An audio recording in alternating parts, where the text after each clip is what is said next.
All right, let's check in now on our first alert forecast and taking a look at our satellite radar right now. We see some rain pretty much moving its way across our state and several others. Let's check in with meteorologist Chandler Jordan for a look at that first alert forecast and tracking these showers and storms. Chandler, how are we looking for our Tuesday when it comes to this? Yeah, very similar to what we've been stuck in the last few days. And to SAR, we get later on to where we get a few showers and storms to return. So that's what we'll keep an eye out for. It's the next big thing we're watching here in the First Alert Weather Center. These daily rain chances, thanks to this summer-like pattern, continuing to hold strong across the Midlands. You can see our Bermuda high pressure with clockwise flow around it. That's bringing in moisture and warmth from our south and southwest. And we've got this stalled out boundary in place a little farther away from us. Now, since we're on the south side of the boundary, a lot more humidity to deal with. It's also warmer outside, and that's why you feel a little bit of the stickiness and stuffiness out there if you've been out and about already this morning. Now, closer to home, not bad at all. A little earlier,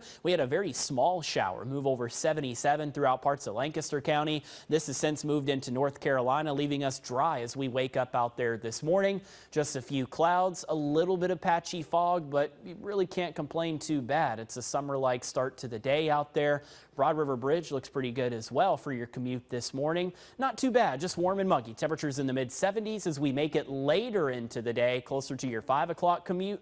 A few showers and storms are possible out there for us. Again, very similar to this pattern we've had since last week. It's not until later on where we have the slightly better opportunities for rain and thunder.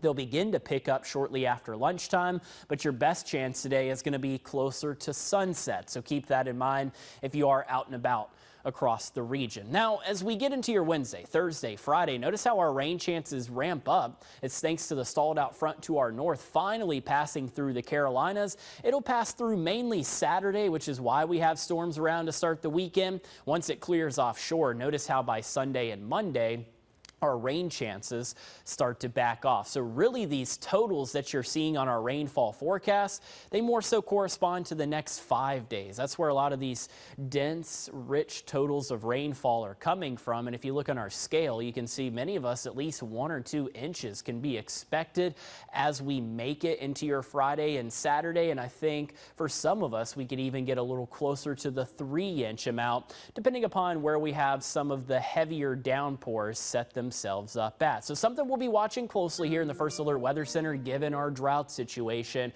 Let's root for this rain. We could use every single drop of it to help our situation out. Not much of it out there for us today.